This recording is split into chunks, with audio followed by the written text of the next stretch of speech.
Okay, excellent. But let's just hop into things, and I think we can get started with Reed.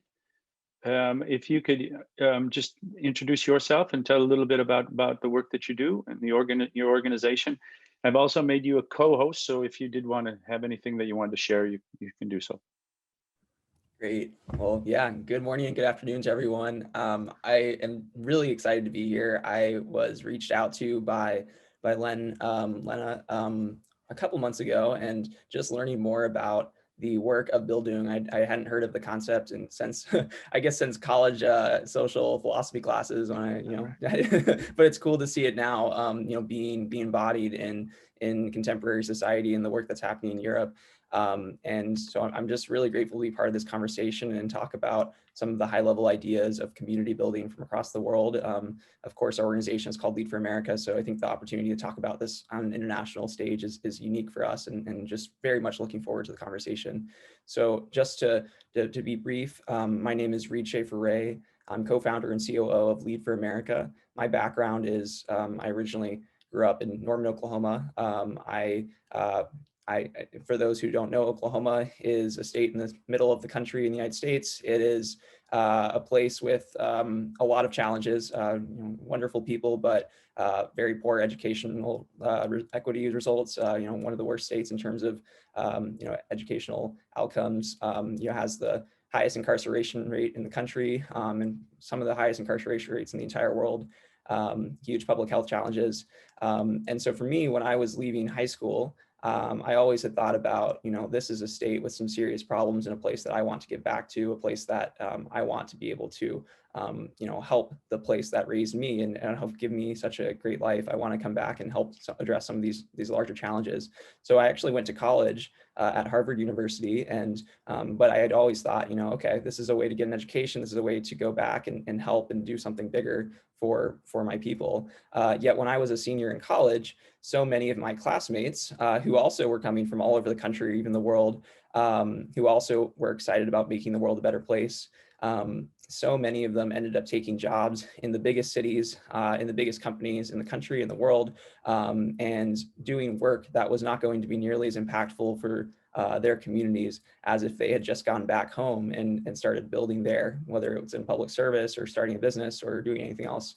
And seeing that play out, that structure and that culture, that's what success meant. Success meant, you go to these giant companies, you go to the biggest cities, you work at Goldman, you work at Google, whatever it was, that seeing that as the pinnacle of success and honor was incredibly disillusioning for me my senior year of college because of the huge problems I'd seen both where I grew up in Oklahoma and across the world, whether you're thinking about climate change or poverty or any of these other truly awful and existential challenges that so many of the most capable, high potential and good people were actually just opting out of that system and choosing to do something much less impactful and take on a life of itinerancy and, just pursuing personal success.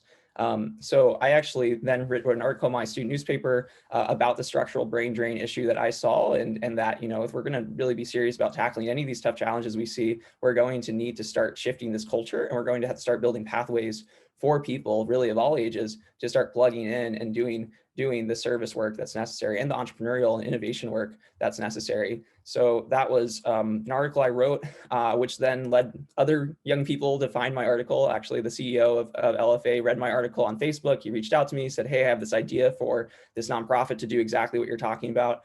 So a group of recent college grads got together in the summer of 2018 and started building this organization. So I'll try to be very brief. I know I just have a few minutes, but I'll share my screen and just give a very brief presentation about a little bit about what we do. So the organization that we created is called Lead for America. And it was motivated by this fact that there are so many incredible challenges facing the country, whether you have the opioid crisis, whether you have the challenge of climate change. I mentioned poverty, of course, in our country. Polarization is huge. The growth of these authoritarian tendencies, militarization, whatever you want to call it. There's so many challenges. And they're made by people. All these challenges are made by people, and they're only going to be solved by people. That's the meta structural problem of our time, in our opinion, is that really when it comes down to it, if you want to take any of these challenges, you have to get the best possible people working on them with the right sorts of alignment of their character and their virtues. They have to be the right people working on the right challenges in the right places.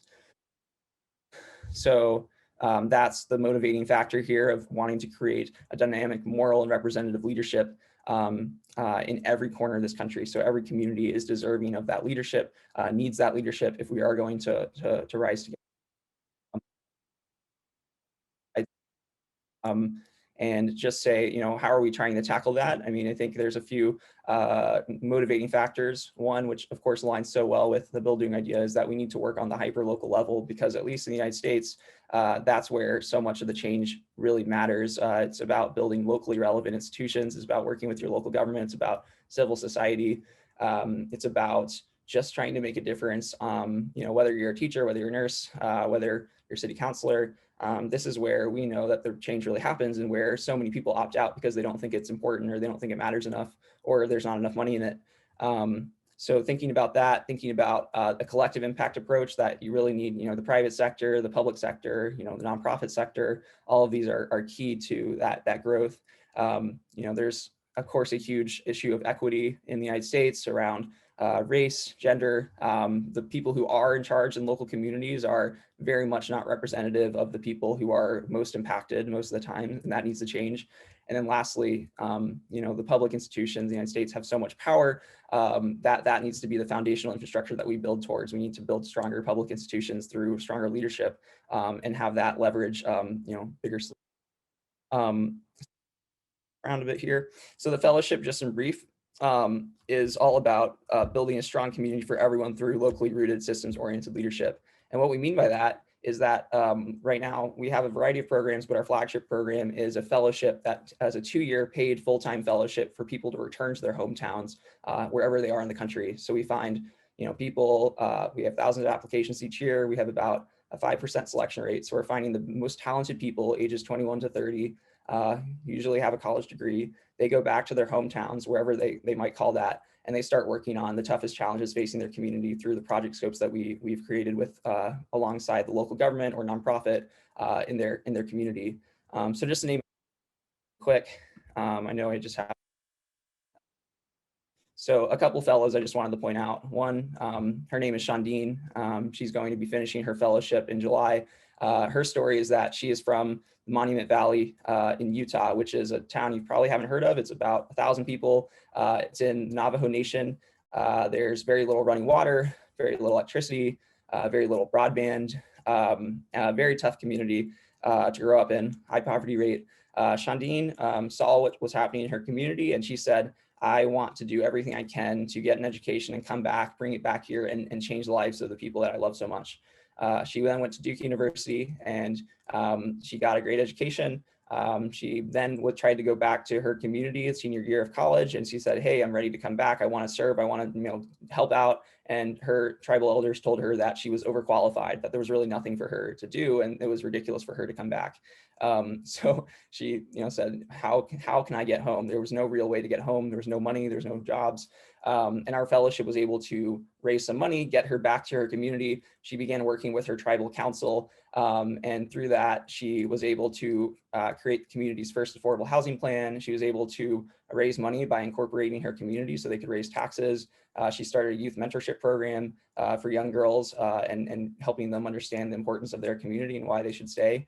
And then after that, you know, when COVID hit, she happened to be in the community. One of the mentors that we have through our program, you know, beyond placing them, there's also extensive leadership development training and mentorship and retreats that we provide. And one of their programs is providing them with mentorship. And so she was paired with the Navajo Nation Attorney General as her mentor, and her and the Navajo Nation Attorney General started an initiative during COVID where there were only about 10 grocery stores in the span of a space of West Virginia in the Navajo Nation. And so people were basically trapped in their houses. You know, there were so many people who needed food, and it was unsafe for them to leave to be exposed. And so she created a network that distributed PPE, supplies, food. across the entire Navajo Nation simply by just doing extensive fundraising. They had a GoFundMe that became one of the top 5 most funded GoFundMes in 2020. And they raised, to date, they've raised over $20 million now. They've distributed food to tens of thousands of families all across the Navajo Nation. And they've now established a nonprofit that's going to figure out ways to better redistribute this incredible amount of money that is, a huge deal in a place like the Navajo Nation. So she's now running this institute, and it will be helping distribute that money all across the nation. And so I know I'm running out of time, so I'll just kind of end it there. But this is just one story of about 100 fellows that we've placed across the country. We're going to have over 100 new fellows this coming year, and are hoping to continue growing this model to cover truly the entire country. And maybe, who knows, maybe one day we can go to Denmark, we can go to Europe. Would love to see if this program has resonance in other places too. But essentially that's what we're trying to do, is get people home, get people into the communities they need to be in, and then help cultivate them as leaders, not just for 2 years for the 2-year program, but for the rest of their lives. We find people who want to stay over the course of their lives, and we're helping cultivate them and keeping them in their communities and finding new opportunities for them to stay. So I'll stop there. I'm really looking forward to the conversation and just sharing in more detail as we talk today. Excellent. Thank you very much, Reed. I want to take a little technique that I'll steal from Nadia.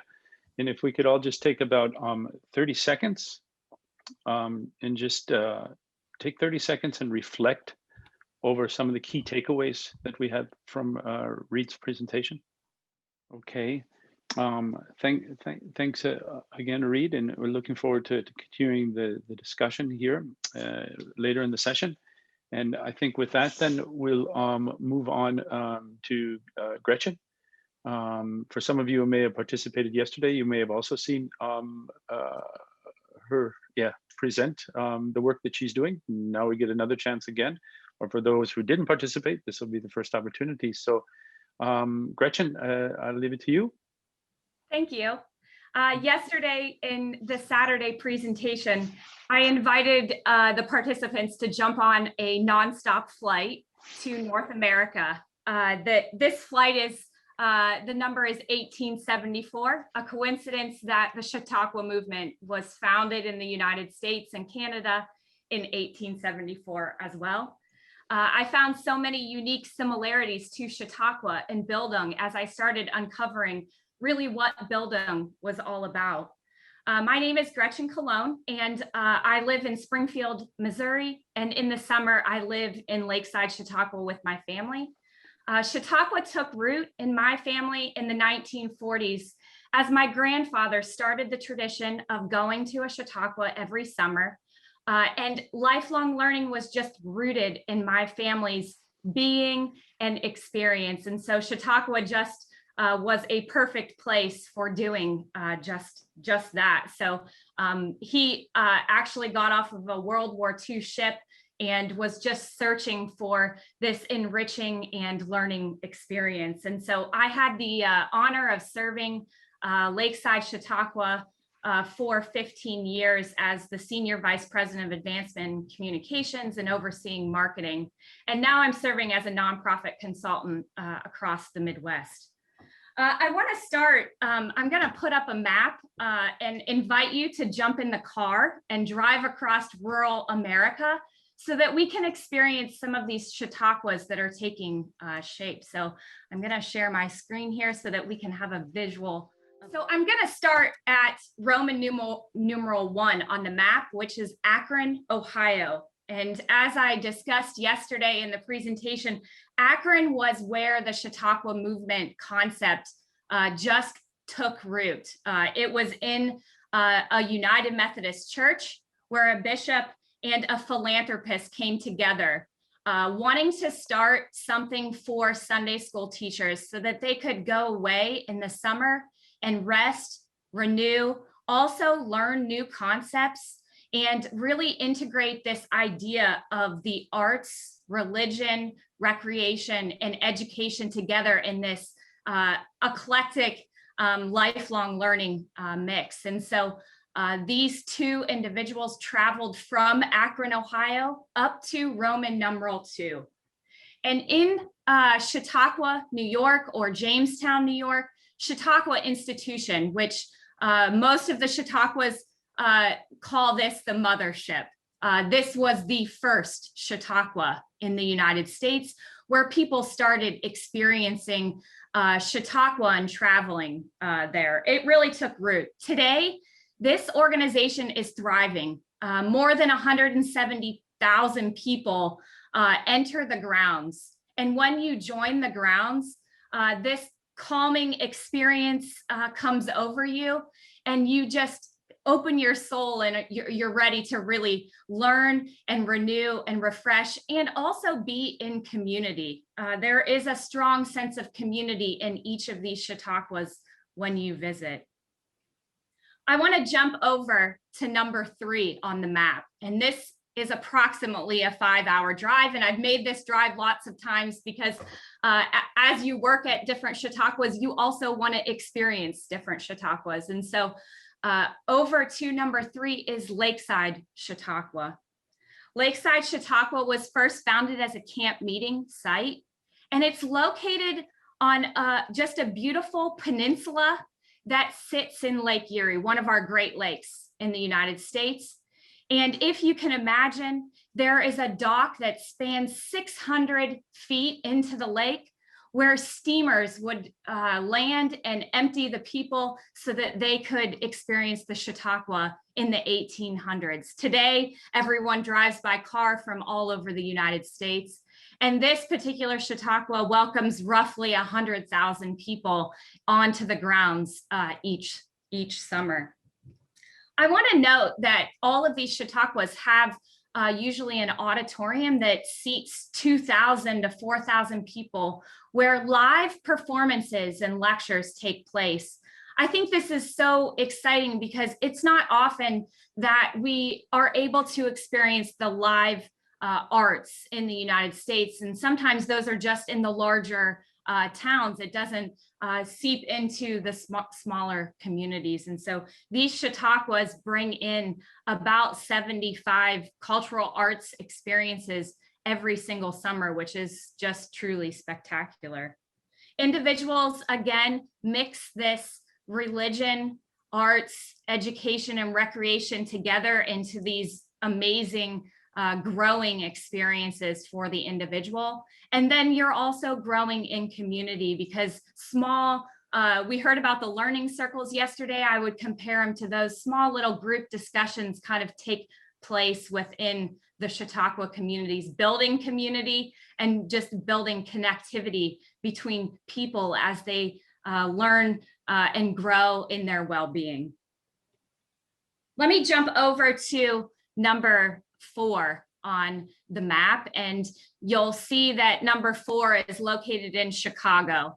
Chicago was actually the place where the Circuit Chautauqua started, and the Circuit Chautauquas were that, as I shared yesterday, they loaded tents onto trains, and the trains would head south all the way through rural America, and they would pitch these tents, and pastors and preachers and musicians, as well as researchers and universities, would just stop in these small towns of population 200 or 600.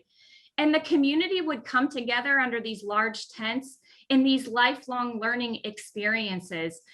These individuals across rural United States were looking for that and are still looking for that today. These Circuit Chautauquas are taking place. So if you can imagine, a train would go from the 4 on the map all the way down into Jacksonville, Florida. So covering an expansive 10,000 small little towns as it went along. And so Chautauqua spread.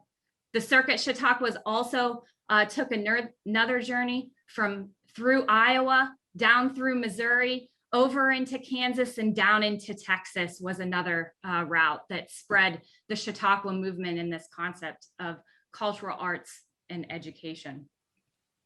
As we move over to number 6, way out west, which if you probably drove from Chicago to Colorado, it would be a 10, 12-hour trip. But Colorado is a place where the Colorado Chautauqua resides. This is in Boulder, Colorado. It sits right at the base of the Flatiron Mountains, which just is a spectacular inspiration for learning. And again, this Chautauqua is a little different. It's year round because of all of the winter activities that happen in Colorado. And so people go there, not just in the summer, but in the winter to experience this immersion of growing spiritually, as well as learning new things and new ideas.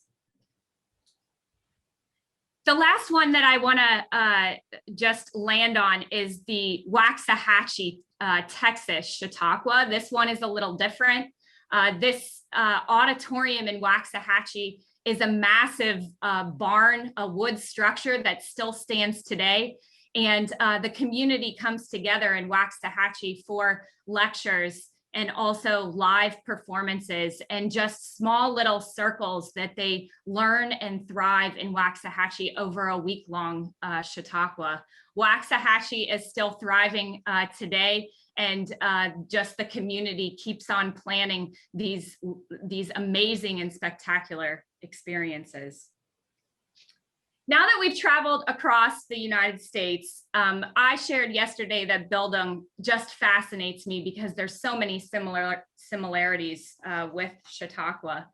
I really truly believe that it's time to unleash the hidden potential so that we can experience Bildung and Chautauqua. Thank you very much. Thank you. Thank you. It was very, very inspiring also today. Let's take, again, just 30 seconds and reflect over what were some of the key takeaways that you had from Gretchen's presentation in the Chautauqua movement.